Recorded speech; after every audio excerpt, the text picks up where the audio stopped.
Throughout history, every culture and age has told stories of hauntings, visitations from beyond the grave. Whatever your beliefs, what cannot be denied is that the living are outnumbered by the dead. The tales you're about to witness are created from first-hand accounts. They portray the experiences of people who had no more reason to believe in ghosts than you. Is it possible that beyond our understanding, there exists a darker world?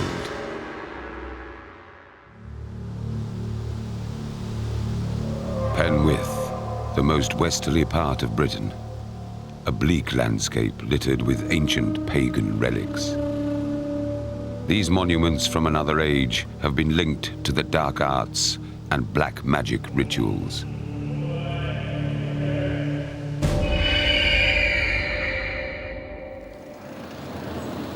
It was the most frightening, terrifying thing that had ever happened, and wouldn't want it to happen again. It was just like the film Amityville Horror. It was as scary as that. I remember it quite well. I was 8 at the time, and me, my brother, and my mum, and a couple of others, we all went to see my mum's friend Jane. Our other friend Anna was there with her 2 children, and it was the summer holidays, so we were looking forward to having a nice weekend. Jane's partner was away at the time, so we just thought we'd go down to keep her company. It was a lovely day when we got there on the Friday. It was nice and sunny, and the kids were playing outside. And we had our evening meal, and we got the children in bed, and that's when it started. There was myself, Anna and Jane in the living room, and we were watching the television.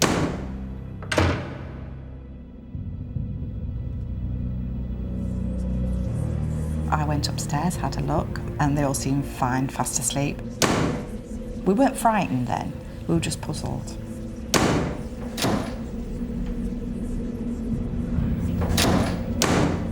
When I came downstairs again, the banging got louder, so we decided, because we were getting a bit unnerved, that we'd go upstairs and we'd all get in bed together so we knew we'd all be safe. But the atmosphere in the room was very tense. Very tense, and we were trying to sort of be brave because of the kids. We didn't want to scare them.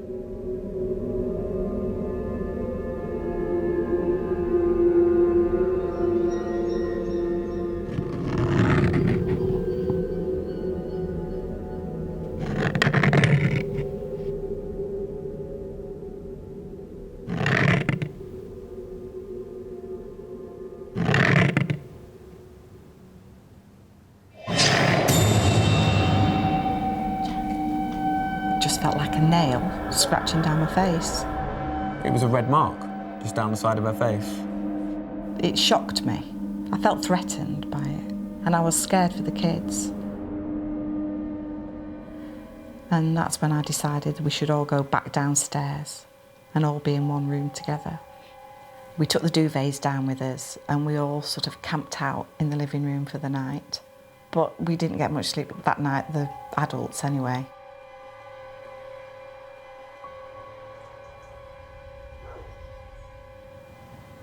The next day we were told by the locals that people had been practising black magic in the stone circle nearby. There was proof that a fire had been lit. And we felt that might have some connection to the experiences that we went through as well. Alarmed by stories of devil worship so close to the house, 2 of the mothers went to seek help from the local vicar. We told him what had happened, and we were quite shocked because he took it really seriously. That night, he came to the house to perform a blessing. And the boy said unto the king of Israel, what have I to do with thee? And then to the prophets of thy father and to the prophets of thy mother. We weren't laughing, but we felt like giggling because we thought, this is just mad. He's in here and he's saying these prayers and he's really taking this ever so seriously. But at the same time, it frightened us because we thought, if he's taking it seriously, maybe there is something really strange that we don't know about.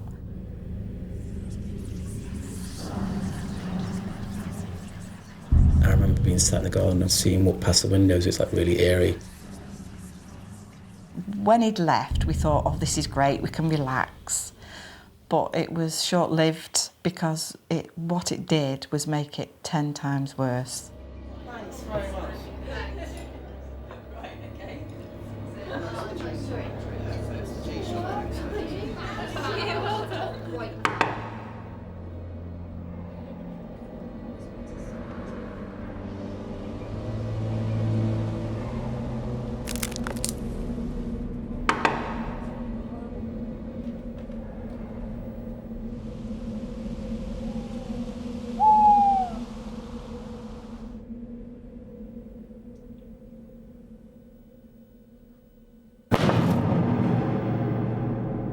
It started like as if someone was tapping on the window to say, look, I'm outside, can you let me in?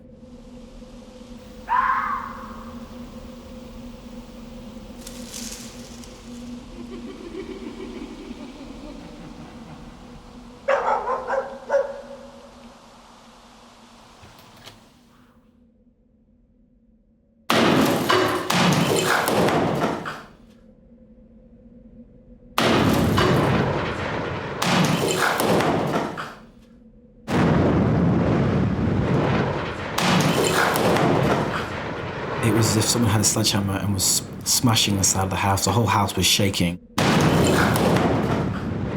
It was going on for so long, I don't think anything human could actually hit something that hard without getting tired.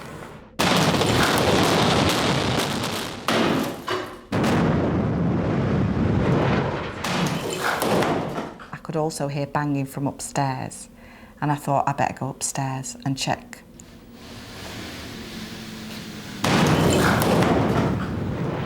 It felt like there was something really, really evil in that room, and I felt quite threatened. And I started to say the Lord's Prayer. Our Father, who art in heaven, hallowed be thy name. Thy kingdom come, thy will be done. For thine is the kingdom, the power and the glory. Give us this day our daily bread, and forgive us our trespasses. Forgive those who sin against us. Deliver us from evil. Power and the glory forever and ever. Amen.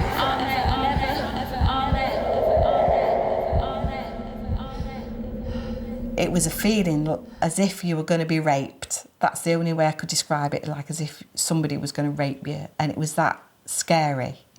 Because I couldn't see anything. That was the worst thing. I couldn't see anything that was doing it to me. You felt like you wanted to fight it off, but there's nothing you could have touched because there was nothing there. We didn't sleep that night. We were really all scared. We didn't leave because it was in the middle of the moors.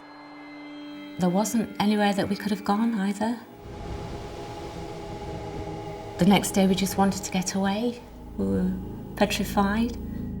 Jane had decided that she didn't want to stay in it. So we were packing up just what she basically needed. I said I would go upstairs and shut the window. And as I got to the window, I noticed that the palm cross had gone off the windowsill. Everything went really icy cold, and I thought, I'm scared, there's something in here.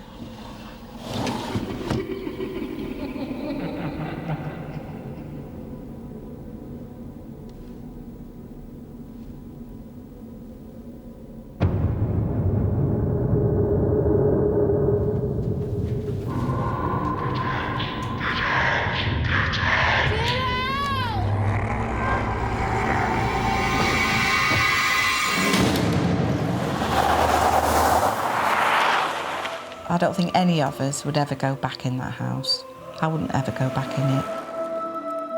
I've been back to the outside of it and looked at it from the outside, just for curiosity, but I didn't go in it.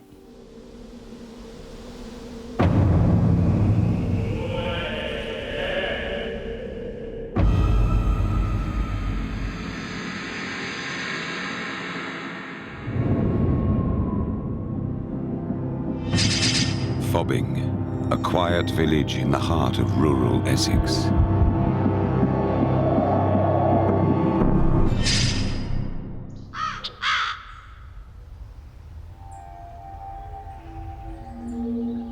I loved my home life situation, but just despised the building that it was in.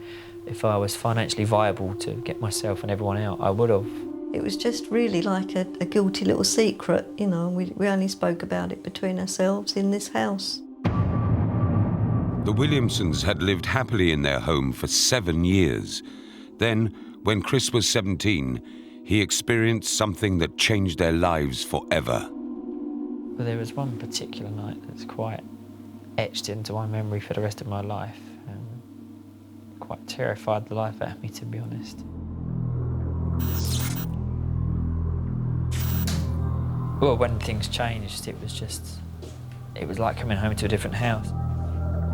The only way I can describe it is if there was a switch on the wall, like a light switch, so we switched it on, it just sucked the atmosphere out of the room, and all of a sudden everything just would go cold.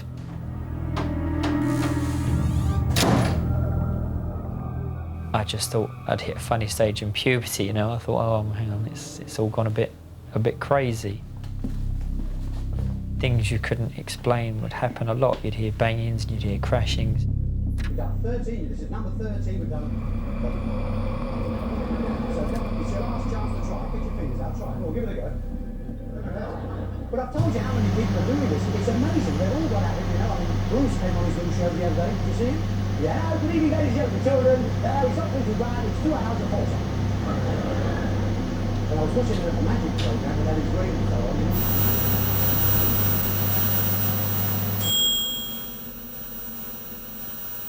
Came running up the stairs and he was white as a sheet and tears in his eyes. He was really, really frightened. It did feel personal. It felt like someone had put a jinx or a spell on me, and it sounds crazy, but it just felt like it was me and me alone.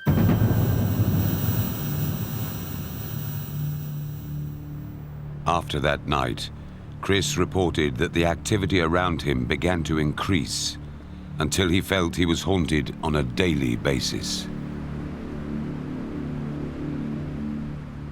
It was pointless. It was like fighting an invisible man. You know, you can't hit what you can't see, and you can't stop what isn't there. It was just being trapped against nothing and not being able to stop something horrible happening. He was scared to sleep in his bedroom. He was scared to go downstairs and get a drink, you know, and scared to get up in the night and go to the toilet. Just basically scared of being here, being in the house. He didn't like it. Soon, it wasn't only KRIS who said he felt haunted at the house. His girlfriend believed she sensed something too. I had no idea about any of the stories that had been going on because I think KRIS didn't want to scare me. It was always comfortable down here. It was just upstairs that was the problem.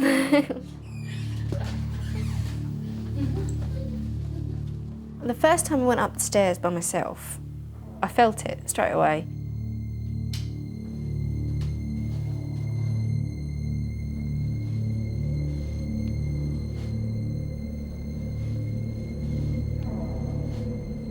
It's really hard to walk forwards into his room.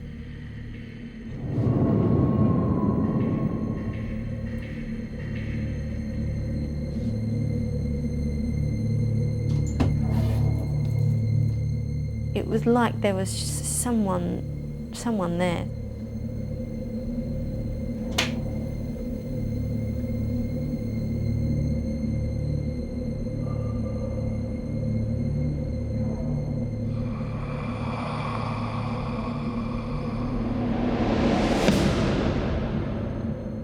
It definitely was not a nice thing in that room. Well, Chloe didn't have to verbally tell me anything. I could look at her and I could sense that she wasn't quite content with the house.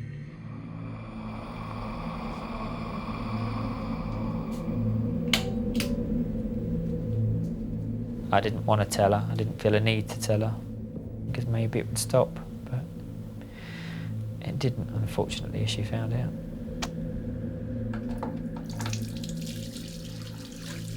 It felt sort of angry in there.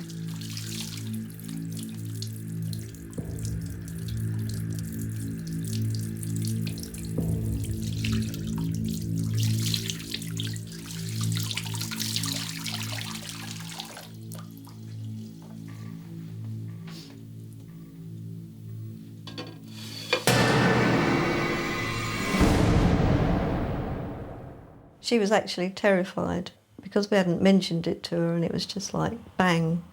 She was really, really frightened. When Chris first told me about all the stories and what he felt in this house, it all clicked into place. I completely believed him 100%, didn't doubt a word that he said. Although Chris and Chloe were now convinced of a presence in the house, Linda was careful to keep it from her 5-year-old son. We didn't mention this to anybody really, and I certainly didn't mention it to Ryan. He was just a little boy. Well, I don't really remember people coming in and like talking about ghosts, and at the time I didn't know about ghosts, what they were or what they even looked like.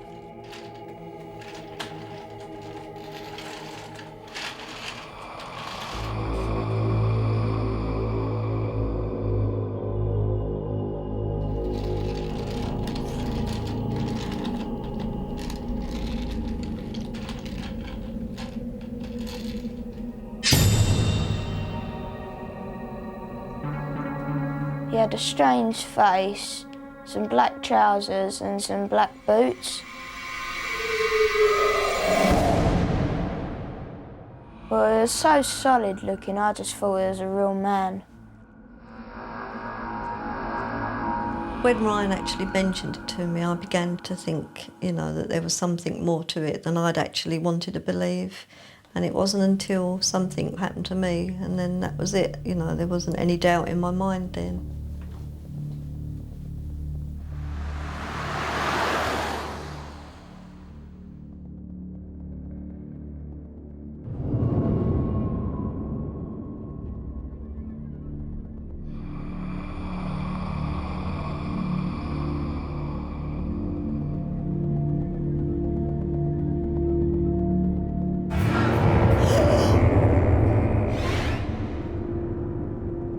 It was terrifying. It really, probably the worst thing that's ever happened to me in my life. For a brief second, I really thought I was going to die. As Chris left his teenage years, the family say the presence began to fade away. To this day, what happened in their home remains a mystery. It's got better. I won't say it's gone away, but as we're all dealing with it together, no, it's a lot better than what it used to be. It's 75% better now. My only concern is that Ryan is now coming up towards the age of puberty, and I do wonder that if the same thing that haunted Chris is actually going to start up again with Ryan.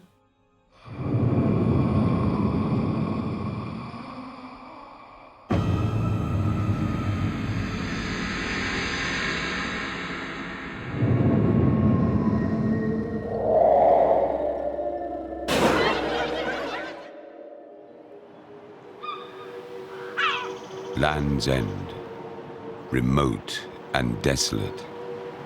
This wild coast is littered with wrecks and lost souls. Many bodies have been washed up on these shores.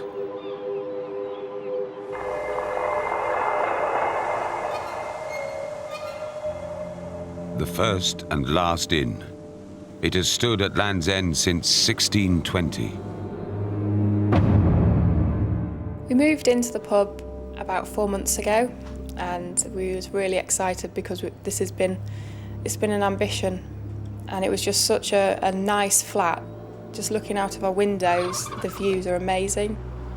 I was really grateful to be given this opportunity. Various people told us a few things that the place was haunted, and automatically I thought, oh no, but it would never put us off working here. After we'd been here about 3 weeks, I experienced something that really confirmed it, and it's made me believe that there's something definitely up there.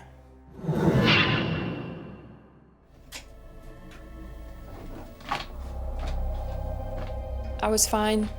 I was really busy. I was doing loads of washing. I think I'd done about 8 loads that day.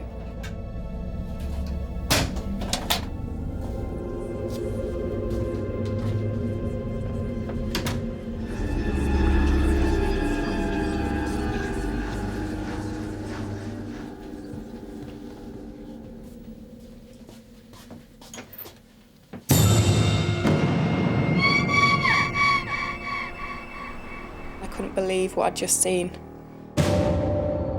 That's the only time I've seen the lady, but I feel her presence a lot.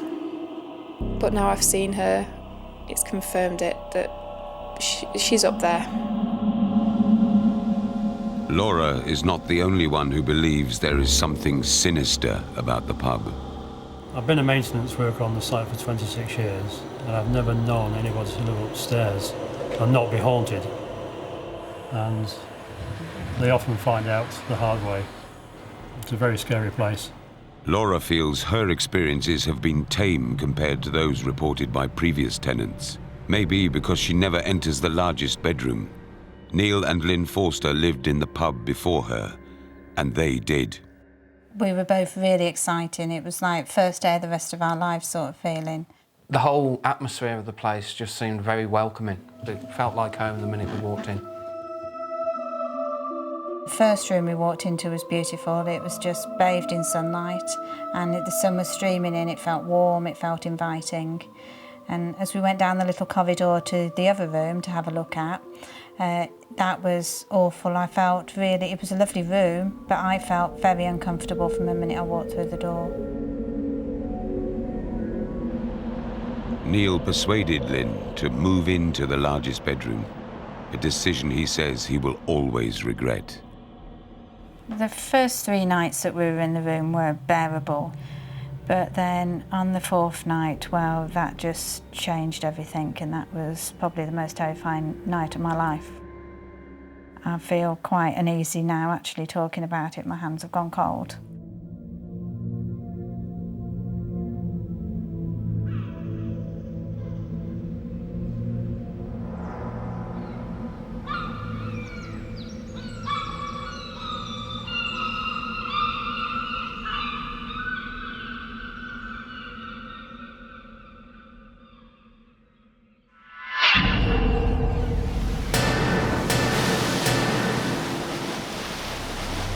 I felt as though my arms and my legs were strapped down.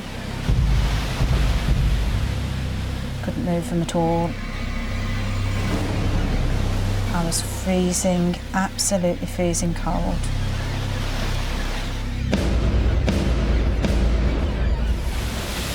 There was nobody about. I was on my own completely. I could see the shoreline in the distance.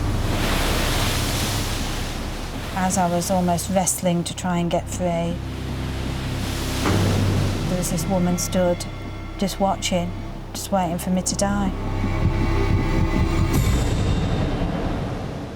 I really believe that if Neil hadn't put the lights on, I could well have died that night, because I don't see how else anybody was going to get me out. Lynn and Neil never slept in the largest bedroom again. Later, they were told by locals about Annie George, who ran the pub in the early 1800s and was involved with a gang of smugglers. The man that owned the First and Last Inn and was Annie's landlord was also the head of the smuggling ring, and they had a falling out over the profits over a cargo. And she turned him into the authorities, and he stood trial in court and was jailed for a very long time. By turning him in, Annie had effectively signed her own death warrant, and the locals exacted a gruesome revenge.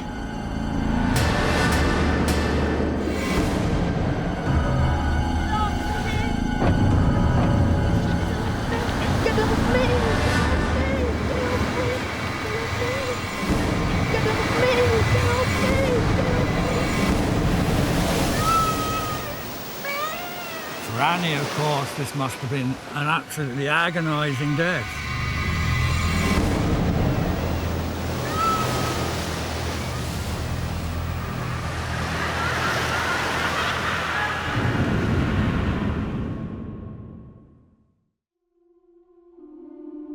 When the tide receded, Annie's lifeless body was returned to her home in the First and Last Inn. She was laid out to rest in her bedroom.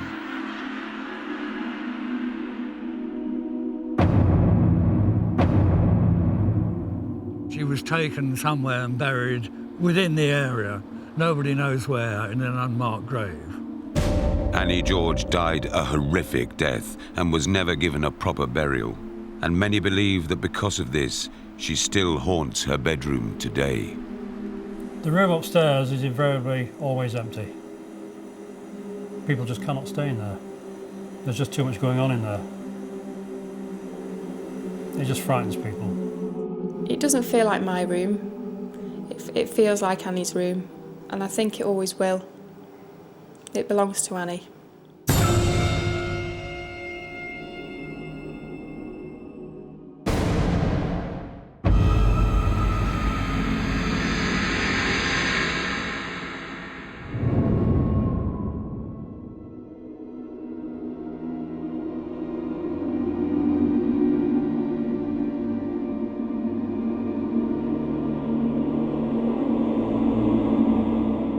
I'd always felt in the past totally comfortable, and all of a sudden I'd felt really vulnerable and just out of control. The atmosphere just changed. It felt sort of close, just uneasy and lost, you know. It's very strange. For 100 years, this former Edwardian printworks in South London has housed generations of workers. It became a headquarters for the Freemans catalogue before the war, and at its peak, over 2,000 people worked here. Today, most staff have relocated. I think this place has always been haunted. Maybe we've never noticed it so much in the past because it's been very busy here, but now the building is quieter, you sort of pick up on things.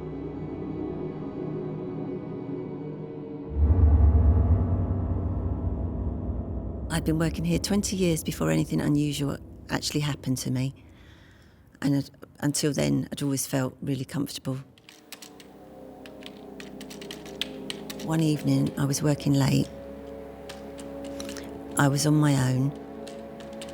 I was concentrating on sending some emails through to Hong Kong and India. Just really, really doing my work and just feeling really, really okay.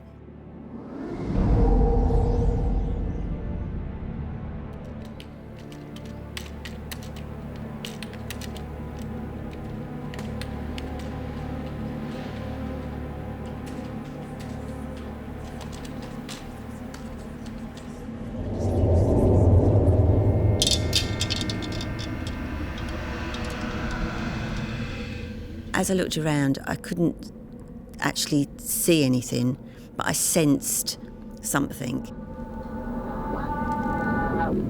I just knew there was something there.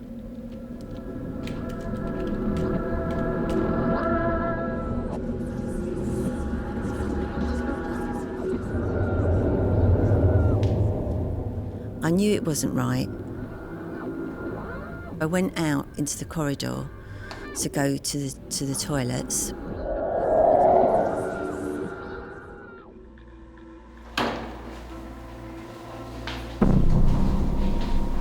At the bottom of the stairs, I saw a tall, very, very blonde lady in front of me. I felt like I knew her, but I didn't know her. And in my head, I'm thinking, well, if I knew her, she'd probably hold the door open for me. Well, she didn't.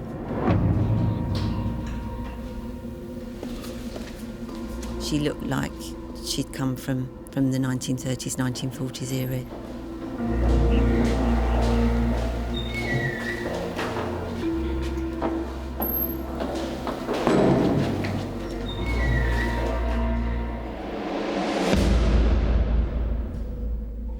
I knew that she'd gone into the toilet, and I knew that she must be somewhere in there.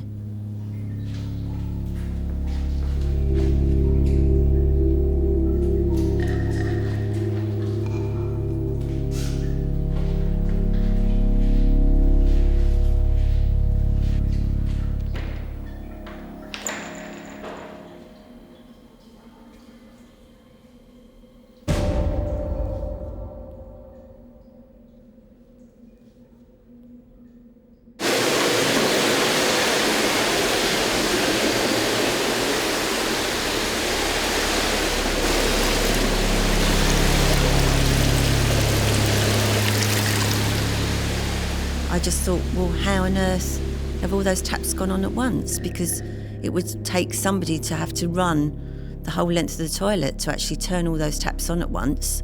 And there they were all running at the same time.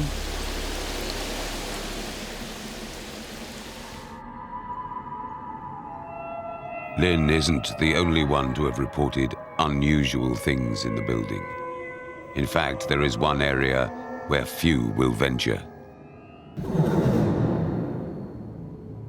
The basement was used as an air raid shelter by staff during the war, but retreating underground failed to protect some. When the building was bombed, nearly 30 people lost their lives. The offices are eerie when no one's about, but the basement is another kettle of fish. It's very, very eerie down there. I've worked for about 14 years as a maintenance engineer. I've worked in all sorts of places, lofts, voids, tunnels. I've been on my own, I've had to use a torch, it's been dark, but I've never experienced anything like I've experienced downstairs. Matt has been a maintenance worker on the site for 2 years. It's my first day at work, so I was generally feeling okay. I wasn't really thinking about much. I had not heard any of the stories that about the things that go on here.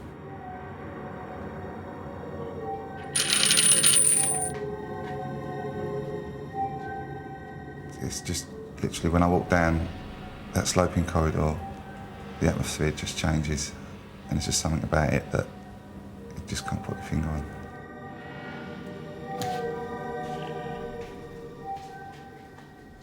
The feeling I got it's just anxiousness. There's something not quite right. Something that maybe we just want to turn around and walk back out of it.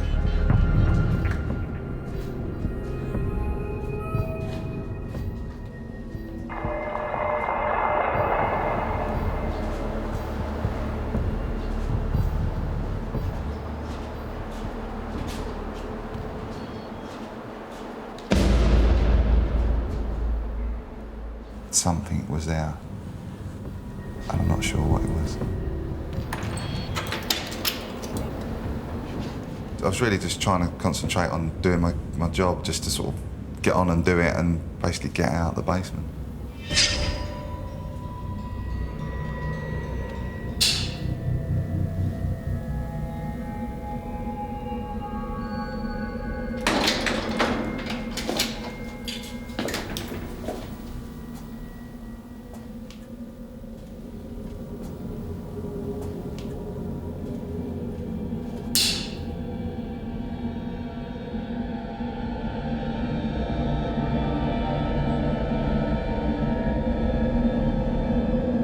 Basically, the battery started going on the torch, the light was dimming, and I was shaking it, as you do, to try and get a little bit more life out of it.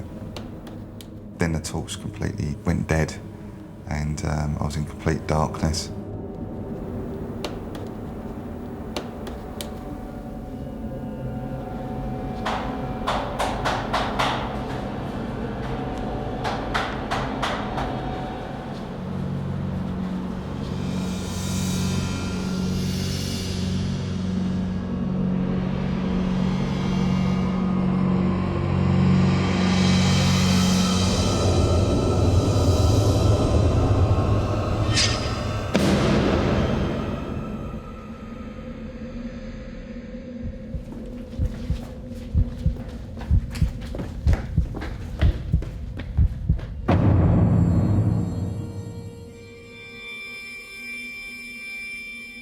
When I saw it, it certainly confirmed the fact that there was something in the basement with me.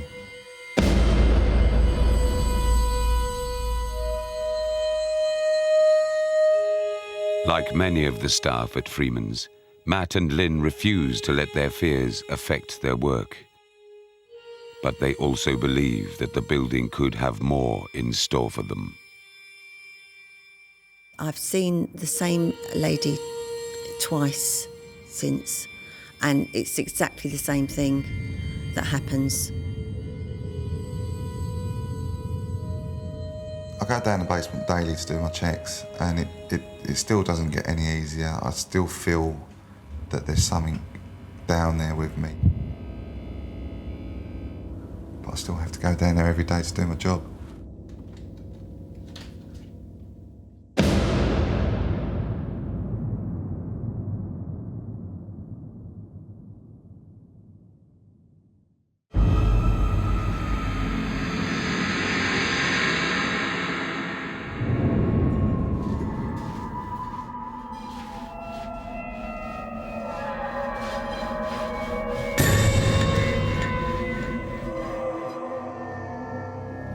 Bodily Manor, over 500 years old. It stands in the Wendron district of Cornwall, land riddled with underground tunnels. This was tin mining country. Here, ivy-covered engine houses still rise above the landscape, a striking reminder of the way things used to be.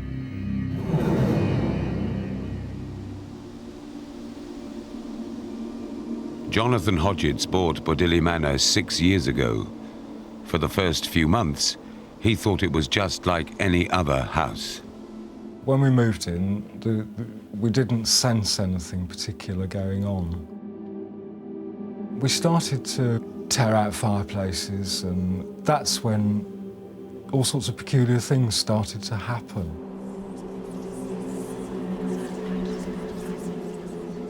Jonathan believed that something may have been disturbed.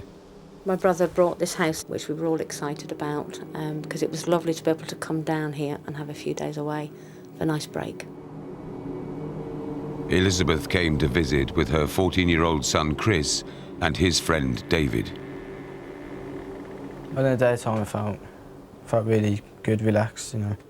Until you get to the night time, I started to feel really different. They heard the door rattling in the bedroom and said they felt somebody or something was in the room with them. I felt unsafe and I just didn't feel happy. They didn't like the idea of sleeping in the house. They said they didn't like the feel of the house. It seemed to scare them. So they asked if they could sleep in the car. I said I didn't see any reason why not, if that's where they were going to feel happier. When we got to the car, we felt relaxed, calm. We was just messing about, being stupid.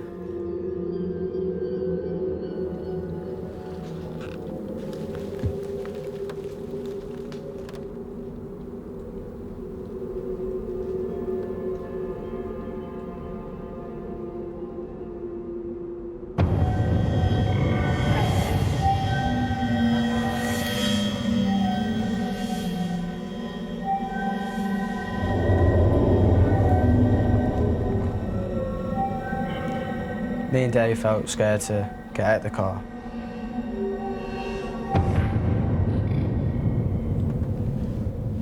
It really sounds like there's something was really out there.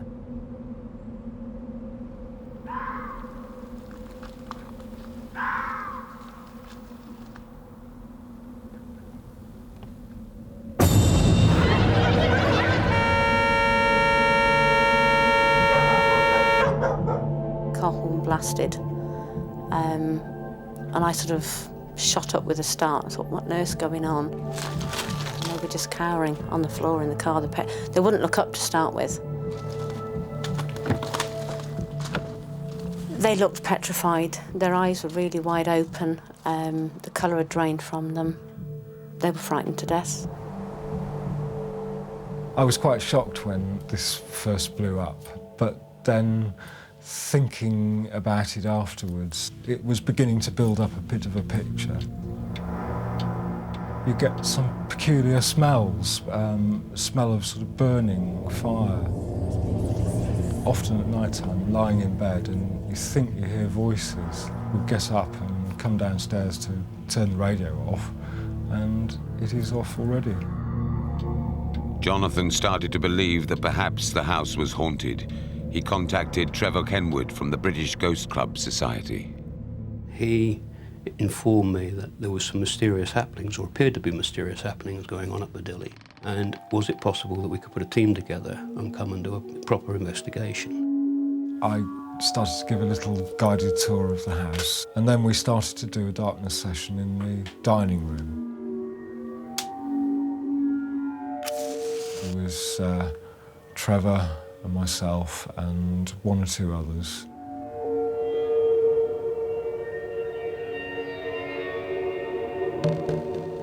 The whole atmosphere in the room went very cold and clammy.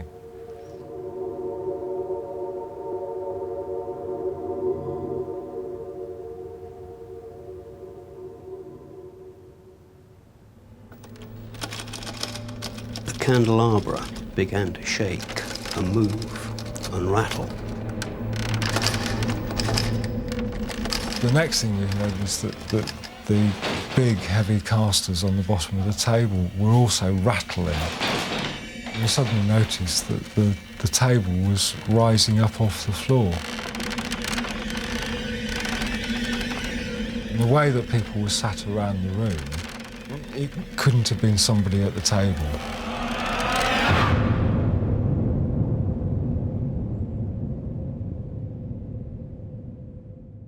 It must have been an absolutely massive force to have lifted it on its own.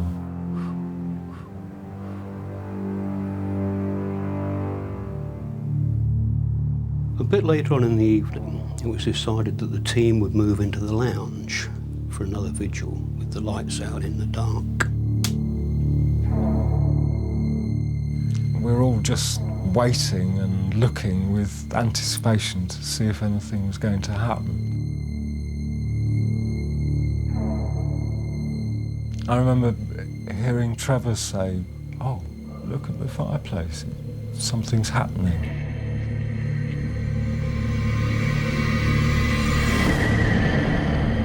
We all became aware that it was appearing as if it was a mine shaft, a very deep mine shaft. Slowly a shape materialised, a dark form.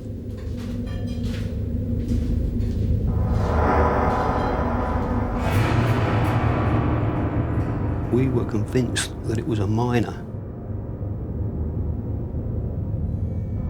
There is a big history of mining activity in this area, so some kind of mining link isn't particularly surprising. The tunnels of the Bassett and Grills mine were burrowed like a labyrinth into the land around Bodily Manor. In 1858, it was the scene of a major disaster. A group of miners were working near the surface, beneath the slurry pond. An explosion ruptured the roof of the shaft with horrific consequences.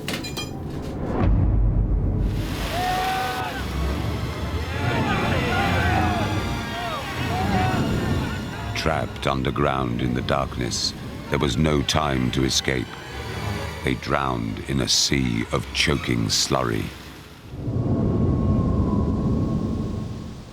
7 miners died that day. Their bodies have never been recovered. Is it possible that perhaps their troubled spirits haunt Bodily Manor today? I've reflected on what's happened quite a lot. We still sense things here and just waiting for the next experience. It was 6 years ago. I still feel uncomfortable here at Bodily Manor.